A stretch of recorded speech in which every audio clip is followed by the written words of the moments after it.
Nah, mari kita coba untuk mengkomparasi agama Hindu dengan Kristen. Dan menurut saya ini bukanlah hal yang gampang ya teman-teman. Di satu sisi, Hindu itu agama yang sulit untuk dipahami karena memiliki teologi yang rumit ya teman-teman. Nah, kalau kita mengkomparasi agama Hindu dengan Kristen, itu bisa membingungkan orang yang sedang melakukan perbandingan agama ya teman-teman. Tapi saya di sini hanya mau mencoba untuk membandingkan beberapa poin saja ya teman-teman antara kedua agama ini supaya teman-teman semua bisa mempertimbangkan kekristenan itu sebagai pegangan hidup yang sebenarnya. Nah, pertama, kekristenan itu bisa ditelusuri dari riwayat sejarahnya. Berdasarkan sejarah, agama Kristen memiliki karakter dan peristiwa yang dapat diidentifikasi melalui ilmu forensik seperti arkeologi, kritik tekstual, dan lain sebagainya ya teman-teman. Kalau kita lihat agama Hindu, tentu saja juga memiliki sejarah. Tetapi, ada kata tetapi, teologi, mitologi, dan sejarah yang tidak begitu jelas membuat peristiwa yang dikisahkan di dalam agama Hindu itu begitu sangat sulit untuk diidentifikasi. Misalnya, kapan peristiwa itu dimulai, kapan peristiwa itu berhenti. Nah, kita sendiri tahu ya teman-teman, mitologi secara terbuka itu diakui di agama Hindu. Mereka memakai mitos untuk menjelaskan kepribadian dan natur dari para dewa mereka. Hindu memiliki fleksibilitas dan kemampuan beradaptasi melalui fakta sejarahnya yang tidak jelas. Fakta sejarah yang tidak jelas ya teman-teman. Agama yang tidak memiliki fakta sejarah itu akan semakin sulit untuk diuji kebenarannya teman-teman. Di satu sisi, mungkin tidak bisa dibuktikan salah, tetapi di sisi lain, itu juga tidak bisa dipastikan kebenarannya. Fakta sejarah yang jelas, nyata kejadiannya dari bangsa Yahudi dan tradisi gereja itu mendukung teologi di kekristenan. Pertanyaannya adalah, jika Adam dan Hawa tidak pernah sungguh-sungguh ada, dalam arti hanya dongeng atau perumpamaan, maka Israel tidak pernah sungguh-sungguh keluar dari Mesir. Begitupun juga, misalnya, kisah Yunus atau Yesus tidak pernah benar-benar lahir dan tinggal di bumi, maka agama Kristen bisa langsung runtuh teman-teman. Nah, jika fakta sejarahnya salah, maka teologinya itu otomatis akan keropos ya teman-teman. Fakta sejarah sebenarnya itu dapat menjadi sumber kelemahan bagi agama Kristen tentunya. Tetapi semua fakta sejarah tersebut itu dapat diuji dan dibuktikan kebenarannya sejauh ini ya, sehingga menjadi nilai lebih bagi kekristenan. Kemudian kedua, agama Kristen dan Hindu sama-sama memiliki sejumlah tokoh-tokoh kunci ya teman-teman. Tetapi hanya Yesus yang terbukti telah bangkit secara fisik dari kematian. Banyak tokoh ya teman-teman dalam sejarah umat manusia yang dikenal sebagai guru yang bijaksana ataupun sebagai pendiri agama tertentu. Agama Hindu juga itu memiliki sejumlah guru yang bijaksana dan pemimpin duniawi yang dihormati. Tetapi itu beda jauh sekali dengan Yesus ya teman-teman. Maksudnya tokoh-tokoh tersebut yang ada di dalam agama Hindu itu berbeda jauh sekali dengan Yesus. Contoh misalnya, ajaran spiritual Yesus itu telah teruji kebenarannya melalui apa? Melalui kuasa mujizat, kematian, dan kebangkitannya. Itu menjadi fakta dari sesuatu yang dinubuatkan dan telah digenapi di dalam diri Yesus. Selain itu juga ya teman-teman, doktrin Kristen mengenai kebangkitan itu berbeda jauh sekali dari ajaran Hindu mengenai reinkarnasi. Inkarnasi dengan reinkarnasi itu berbeda ya teman-teman, tidak sama. Nah, peristiwa kebangkitan Yesus Kristus itu dapat dibuktikan melalui apa? Melalui fakta sejarah dan bukti-bukti yang meyakinkan. Bahkan kebangkitan Yesus itu diakui kalangan akademisi dan cendekiawan ya teman-teman. Nah, perbedaannya dengan ajaran Hindu terkait reinkarnasi itu tidak bisa diverifikasi. Perbedaannya ya teman-teman, misalnya peristiwa kebangkitan melibatkan satu kematian, satu kehidupan, satu tubuh yang fana, dan satu tubuh yang baru dan mulia abadi. Kebangkitan terjadi karena campur tangan Allah. Dan itu terkait pembebasan dari dosa ya teman-teman. Jadi siapa yang percaya Yesus, dosa kita ditebus. Nah, kalau reinkarnasi, itu sebaliknya melibatkan sejumlah kematian, sejumlah kehidupan, sejumlah tubuh yang fana. Tapi tanpa menjanjikan tubuh yang mulia abadi. Dan juga reinkarnasi itu terjadi karena hukum alam. Berdasarkan hukum karma. Dan itu akan berlangsung terus-menerus. Nah, tentu saja membandingkan soal ini tidak berarti membuktikan kebenaran dari salah satu pihak. Tetapi jika peristiwa kebangkitan memang dapat dibuktikan berdasarkan fakta sejarah, maka untuk menentukan pengajaran yang mana yang benar perihal apa yang terjadi setelah kematian bisa dilakukan dengan membedakan mana yang bisa dibuktikan dan mana yang tidak. Karena itu kebangkitan Kristus dan doktrin Kristen mengenai kebangkitan itu melebihi dari layak untuk dijadikan sebagai pegangan untuk orang Kristen ya teman-teman. Kemudian catatan sejarah di dalam Alkitab itu merupakan hal yang sangat luar biasa yang layak diresponi secara serius. Kredibilitas Alkitab itu teruji jauh lebih meyakinkan dibanding kitab agama Hindu, kitab Weda, dibandingkan kitab Weda. Maksudnya, catatan sejarah di Alkitab itu merupakan hal yang sangat luar biasa, yang layak diresponi secara serius. Kredibilitas Alkitab itu teruji jauh lebih meyakinkan kalau kita membandingkan dengan kitab Weda. Bahkan, jika harus dibandingkan dengan semua kitab dari peradaban kuno. Catatan sejarah di Alkitab sangat bisa diandalkan, sehingga siapapun yang meragukan Alkitab, sama saja dengan meragukan fakta sejarah itu sendiri. Jadi kalau Anda meragukan Alkitab, itu sama halnya dengan Anda meragukan fakta sejarah itu sendiri. Alkitab ya teman-teman, itu adalah kitab yang catatan sejarahnya itu paling bisa dibuktikan dibandingkan dengan semua kitab dari peradaban kuno. Misalnya ya teman-teman, dalam perjanjian baru lah. Apa fakta dalam perjanjian baru itu teman-teman? Itu ada sekitar 5.000 lebih naskah salinan dalam bahasa Yunani kuno ya teman-teman. Terus, itu juga ada banyak naskah salinan yang ditulis dalam berbagai bahasa teman-teman. Dan para peneliti itu bisa membandingkan isi dari naskah-naskah tersebut, sehingga sangat bisa memastikan apa yang sebenarnya dimaksud oleh naskah aslinya. Kemudian ya teman-teman, kalau dibandingkan dokumen kuno lainnya, semua naskah asli perjanjian baru itu ditulis waktunya itu sangat berdekatan. Waktunya itu sangat berdekatan dengan peristiwa aslinya. Semua naskah aslinya ditulis pada zaman yang sama. Ketika peristiwa ini disaksikan langsung oleh para saksi mata di abad pertama itu. Semua isi perjanjian baru bahkan sudah lengkap terkumpul, semua kitab khususnya yang ada di dalam perjanjian baru itu ditulis pada waktu para saksi mata masih hidup, murid-murid Yesus semuanya masih hidup. Nah, fakta ini ya teman-teman meniadakan, menggugurkan kemungkinan kalau semua kisah ini hanyalah sekedar mitos dan cerita rakyat. Kenapa teman-teman? Karena lagi-lagi para saksi mata atau murid Yesus itu masih hidup pada waktu para murid menulis itu, mereka semua masih hidup. Apa yang mereka tulis semua itu bisa diuji keakuratan dan kebenarannya oleh anggota gereja lainnya yang secara pribadi itu ikut menjadi saksi mata atas peristiwa itu.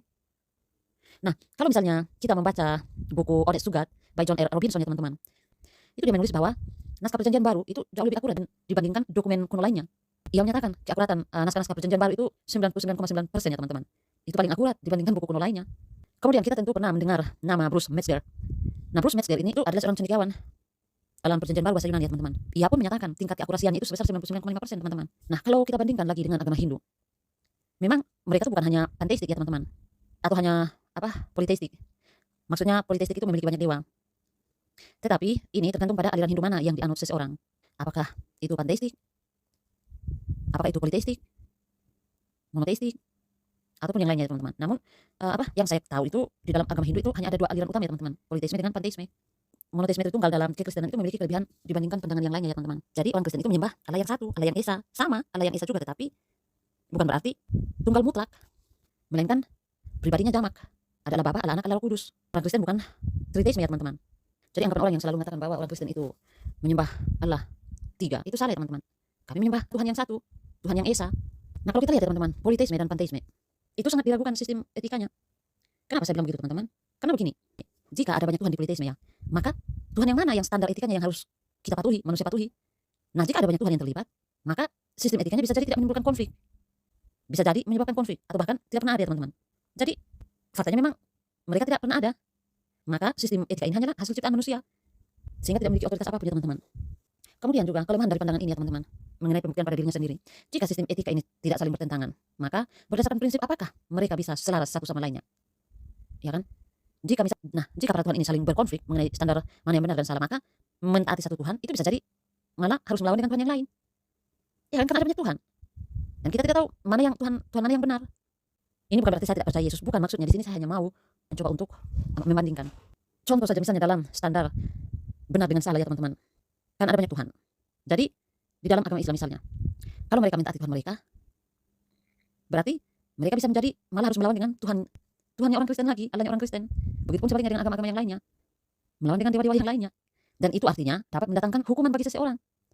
Iya kan? Baik untuk satu Tuhan, belum tentu baik secara objektif dan universal ya teman-teman. Contoh misalnya kalau kita pernah membaca kisah tentang seperti istri Dewa Siwa, Dewi Kali ya teman-teman. Itu mengorbankan anak untuk Dewi Kali, istrinya Dewa Siwa ini. Itu akan menjadi hal yang terpuji. Dan itu menjadi hal yang terpuji bagi penganut agama Hindu. Tetapi tentunya menjadi hal yang tercela bagi agama lainnya teman-teman. Apalagi ritual mengorbankan anak seperti itu, tentunya tidak dapat diterima. Nah, kalau kita lihat ya teman-teman, di dalam kekristenan, Yesus, dia datang mempunyai tujuan yang jelas untuk menebus manusia dari dosa, untuk menyelamatkan manusia yang berdosa. Bahkan bukan hanya itu saja teman-teman, tetapi ia datang untuk menyatakan Allah kepada manusia agar kita mengenal Allah yang benar. Dia datang untuk menyatakan kehendak Allah, pikiran Allah. Allah menyatakan dirinya melalui Yesus Kristus. Ia rela mati, ia rela disalib, mati. Dari situ kita bisa melihat begitu besar kasih Allah terhadap umat-umatnya. Tetapi bukan berarti Allah itu, karena Allah itu kasih, bukan berarti Allah itu tidak adil ya teman-teman. Allah adalah Allah yang adil, Allah juga adalah Allah yang kasih. Allah itu kudus. Manusia yang punya dosa, satu dosa saja itu tidak bisa masuk surga teman-teman. Allah itu kudus, dia begitu kudus. Dosa tidak bisa ditutupi dengan perbuatan baik ya teman-teman. Namanya dosa ya tetap dosa. Dosa ya harus dihukum. Upah dosa ialah maut. Bukan upah dosa ialah maut, tetapi upah dosa ialah maut. Di situ hanya tunggal, bukan jamak ya teman-teman. Satu dosa sudah bisa mengantarkan saudara ke dalam neraka, dan itu abadi ya teman-teman. Kekal. Tidak ada istilah istirahat, tidak ada istilah penyucian dosa. Karena dosanya itu masih sedikit atau apa, bla bla bla bla. Nanti dicuci dulu di api penyucian lalu dipindahkan ke surga. Tidak ada istilah seperti itu di dalam Alkitab ya teman-teman. Itu bukan ajaran kekristenan. Atau misalnya karena antara dosa dengan perbuatan baik itu seimbang. Perbuatan baik itu seimbang dengan dosa yang dia lakukan. Jadi di sini kan bingung pertanyaannya. Kalau dosanya sama seimbang dengan perbuatan baiknya, lalu kemana kan dia? Surga atau neraka? Ini kan bingung di sini. Astaga. Kalau perbuatan baiknya banyak, berarti dia masuk surga. Tetapi kalau dosanya sedikit, apakah dia harus dicuci dulu, dikasih bersih dulu, baru dia dikasih masuk ke surga atau bagaimana? Ini kan tidak jelas ya teman-teman. Yang namanya dosa ya tetap dosa. Jadi kembali lagi, kalau misalnya dosanya banyak, perbuatannya juga seimbang dengan dosanya, atau dosanya seimbang dengan perbuatan baiknya, kemana dia? Ya kan ambigu ya teman-teman. Itu bukan ajaran Kristen ya. Bukan berarti orang Kristen tidak melakukan perbuatan baik. No, orang Kristen tetap melakukan perbuatan baik, tetapi bukan untuk mendapatkan keselamatan. Perbuatan baik itu adalah hasil atau buah atau bukti bahwa kita sudah selamat, bukti bahwa kita sudah beriman kepada Yesus.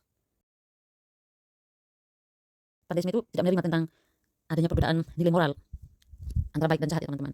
Jadi baik dan jahat itu dianggap menyatu dalam realitas yang tidak terpisahkan. Kalau soal baik dan jahat itu bisa dibedakan. Jadi konteks karma lah yang akan membatalkan konteks bagi perbedaan moral itu, baik dan jahat. Kekristenan tidak mengenal istilah karma ya teman-teman. Karena contoh misalnya, kalau agama lain kan percaya karma. Misalnya, dulu dia membunuh, tetapi di kemudian hari dia dibunuh. Sehingga mereka bilang itu karena karma. Tetapi ada juga orang yang tidak pernah melakukan pembunuhan tetapi tiba-tiba dibunuh. Apakah itu karma? Kan tidak. Dia tidak pernah melakukan pembunuhan, dia tidak pernah membunuh orang. Lalu kenapa tiba-tiba dia dibunuh? Jadi orang Kristen tidak percaya karma ya teman-teman. Tidak ada istilah-istilah itu.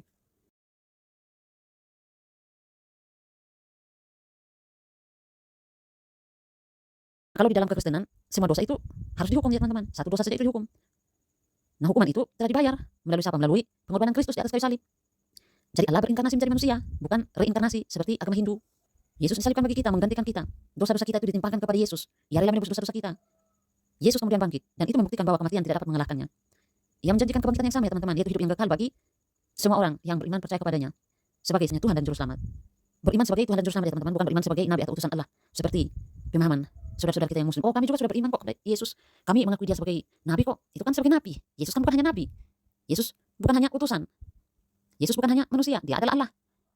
Jadi keselamatan di dalam Kristen itu sangat jelas ya teman-teman. Dan itu tidak bergantung pada perbuatan baik yang kita kerjakan. Jadi suatu dasar iman yang kokoh itu adalah sebuah pewahyuan yang kekal, dan itu dapat diuji kebenarannya, yaitu Alkitab. Yang secara teologis bisa menjadi panduan untuk kehidupan yang etis dan dapat memberikan jaminan hidup kekal di surga bersama Allah. Jadi Yesus itu nyata adanya teman-teman. Yesus adalah korban yang sempurna untuk dosa-dosa kita, termasuk dosa saudara. Jika Anda beriman kepada Yesus sebagai satu-satunya Tuhan dan Juru Selamat, maka saudara akan memiliki jaminan keselamatan. Jangan terlalu memaksakan diri untuk bisa selamat dengan melakukan perbuatan baik ya teman-teman. Seberapa banyak sih perbuatan baik Anda? Perbuatan baik tidak bisa menutupi dosa saudara. Saya rasa antara perbuatan baik dengan dosa, lebih banyak dosa. Orang yang mengatakan bahwa perbuatan baiknya itu melebihi dari dosanya, saya rasa orang itu munafik. Kita juga tentu pernah mendengar nama Krishna. Nah, Krishna itu dianggap sebagai dewa tertinggi. Dan itu dipuja di banyak tradisi Hinduisme ya teman-teman. Tetapi dalam berbagai perspektif yang berbeda-beda. Kan Krishna ini pun mengatakan bahwa akulah jalan itu dan datanglah kepadaku. Orang mengkaitkan ini dengan pernyataan Yesus Kristus. Seperti Dolitan ini, seperti Om Dolitan ini mengatakan bahwa bukan Yesus saja yang jalan itu. Ada juga dari agama lain yang mengatakan bahwa akulah jalan itu. Ya beda ya teman-teman. Krishna, Dewa Krishna, dia mengatakan bahwa akulah jalan itu dan datanglah kepadaku. Berbedalah dengan pernyataan Yesus Kristus. Akulah jalan dan kebenaran dan hidup. Tidak ada seorang pun yang datang kepada Bapa kalau tidak melalui aku. Beda kan pernyataan antara Yesus Kristus dengan pernyataan antara Dewa Krishna. Dewa Krishna hanya mengatakan akulah jalan itu, datanglah kepadaku. Kalau pernyataan Yesus Kristus, akulah jalan dan kebenaran dan hidup. Tidak ada seorang pun yang datang kepada Bapa kalau tidak melalui aku.